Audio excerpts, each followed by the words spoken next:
Félix Sardá y Salvani. El pecado contra el dogma. De la especial gravedad del pecado del liberalismo. Enseña la teología católica que no todos los pecados graves son igualmente graves, aun dentro de su esencial condición que los distingue de los pecados veniales. Hay grados en el pecado, aun dentro de la categoría de pecado mortal, como hay grados en la obra buena dentro de la categoría de obra buena y ajustada a la ley de Dios. Así el pecado directo contra Dios, como la blasfemia, es pecado mortal más grave de sí que el pecado directo contra el hombre, como es el robo. Ahora bien, a excepción del odio formal contra Dios y de la desesperación absoluta, que rarísimas veces se cometen por la criatura, como no sea en el infierno, los pecados más graves de todos son los pecados contra la fe. La razón es evidente. La fe es el fundamento de todo orden sobrenatural, el pecado es pecado en cuanto ataca cualquiera de los puntos de este orden sobrenatural, es, pues, pecado máximo el que ataca el fundamento máximo de dicho orden. Un ejemplo lo aclarará.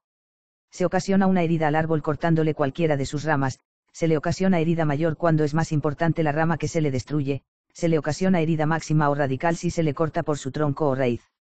San Agustín, citado por Santo Tomás, hablando del pecado contra la fe, dice con fórmula incontestable, hoc est peccatum quo tenentur cuncta peccata, pecado es este en que se contienen todos los pecados.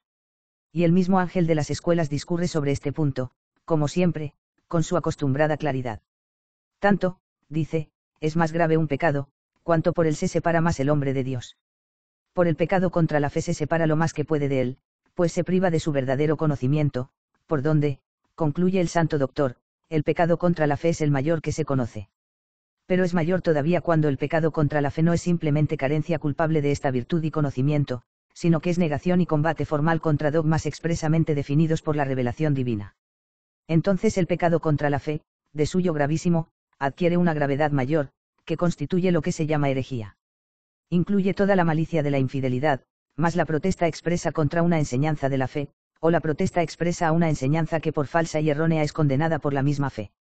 Añade al pecado gravísimo contra la fe la terquedad y contumacia en él, y una cierta orgullosa preferencia, la da razón propia sobre la razón de Dios.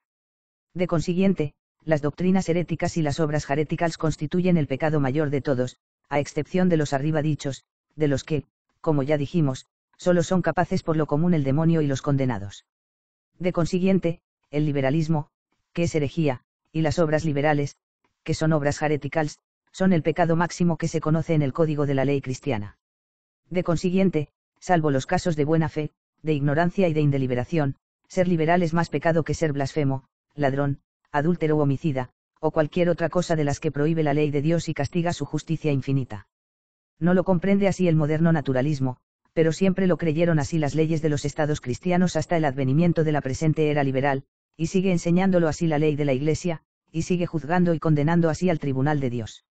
Sí, la herejía y las obras heréticas son los peores pecados de todos, y por tanto el liberalismo y los actos liberales son es genere suo, el mal sobre todo mal.